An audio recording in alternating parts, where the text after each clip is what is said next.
So that's it. A look at what's happening globally, but let's come back to Nigeria. The Labour Party is going through a lot right now, particularly with the court's pronouncement yesterday recognizing the Nnamdi Usman-led executive. It's not a board of peace, but let's find out if there is some peace in the Labour Party at last.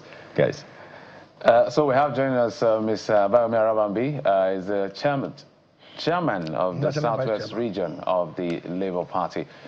Just right here in our Lagos city. Mr. Arabambi, I know you went through hell and warm waters to get here, but it's worth it. So the time we have, let's make do of it. The last time you were here, you were like, oh, all the enemies of our party, they have all gone to wherever they want to go to. Then boom, the court struck and said, look, hey, Abure, your time has elapsed.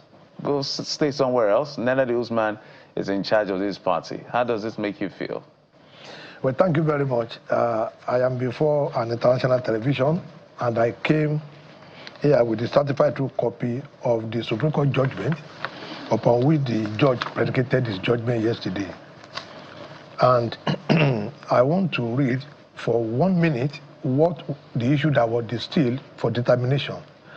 One, Nnamdi was asking Supreme Court to determine the substantive claim relief in the suit that it is a subject of leadership of the respondent Labour Party over which a court had no jurisdiction, same not being justiciable. That's one. Two, whether the decision or ratio decidency in the appeal, whether that judgment can also, whether that court can also make pronouncement. That is court of appeal. That is the second issue. And the third one was that whether the determination of the court below that the truth of that suit, that is to say, substantive issue in this suit is subject of national leadership, whether same is justiciable or not. That was a ground 3 of the case. And Justice Okon Iyank, in his ruling, said, Okonabank, he said, permit me at this point to reiterate the tried position of the law that if a court is bereft of jurisdiction to entertain the main relief in an action, it will not have the jurisdiction to entertain the ancillary claim. More so, if the ancillary claim will inevitably involve discussion on the main claim. In summary, both the trial court and the court below has no jurisdiction to entertain the suit of the first respondent, which main relief, as deliberately observed, was inserted in rule number 5, where the decision of both the trial court and below pronouncing anybody as national chairman of a party is hereby struck out for want of jurisdiction. Now, the final word there is this, because we need to make some issues clear. After the judgment, my Lord proceeded by saying, before I am done, may I admonish political parties and their members to endeavor to always allow their constitution, rule, regulation, and guidelines to guide them in choosing their officers as well as candidates. That way, incessant insanity which always find their way to court will be reduced if the constitution of a political party stipulate a prescribed ratio of tenure of office of an officer, such an officer should humble enough to live at the expiration of his tenure. Now, because of time. Because of time. I think we'll get the info of the case. No, where I'm going is this. We were told, though, we have not been given the CTC. In law, I stand to be corrected by one, the National Judicial Council, the Chief Justice of Nigeria, and even the chairman of NBA, that there is something in law they call ratio decidency and obiter dictum. An opinion of a judge does not form part of the judgment, but the ratio decidency of this judgment was the court lacked jurisdiction to pronounce the issue of leadership, and we all saw it in Anyang versus Ode case in PDP, which Supreme Court in Pretorium of Authority has said no court can make pronouncement. It's an internal affair of the party. But yesterday, we were shocked that in Nigeria, we have broken another record, where we are the first to be spending 2 types of denomination for one currency. It is only in Nigeria, but we didn't enter Guinness Book of Record. Again, a judge of the Federal Court has successfully reviewed the judgment of Supreme Court in Nigeria. I know that one will also not enter the Guinness Book of Record.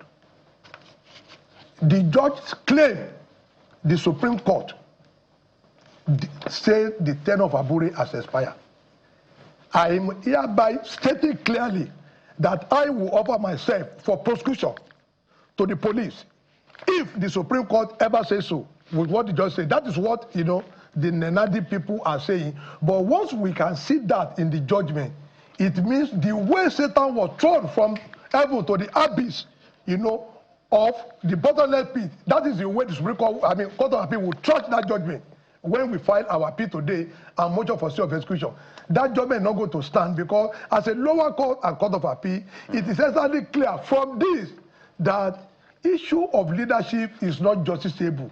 What Nenadi filed was challenging the judgment of Omotosho and the Court of Appeal that they have no right to make pronouncement. But yesterday, they were celebrating their young festival that, we have now been pronounced as the leadership, knowing fully well that what they pontificated upon here is what they now, ran a twist. Well, Mr. Arabambi, again yesterday. You're clearly, this is painful for you. I can hear the pain in your voice. And, because as a Nigerian, it's painful. I'm a little bit shocked. But Justice Lifu said, particularly about the internal affairs of political parties, saying that it's non-justiciable.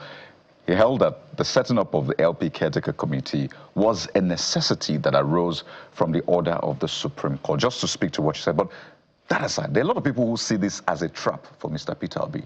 That now that the judge has ruled in favor of Nenadi Usman, that Mr. Peter Obi will be tempted to come back to the party, and then you will appeal, and then it will go to it will swing your way. So a lot of people don't even trust this whole process, and they think that you are setting a trap for Mr. Peter. No, they were celebrating yesterday. I think there was a meeting they had between 12 and 2:30, where he said that was really why Abinishio did not, obtain the card of ADC up to now.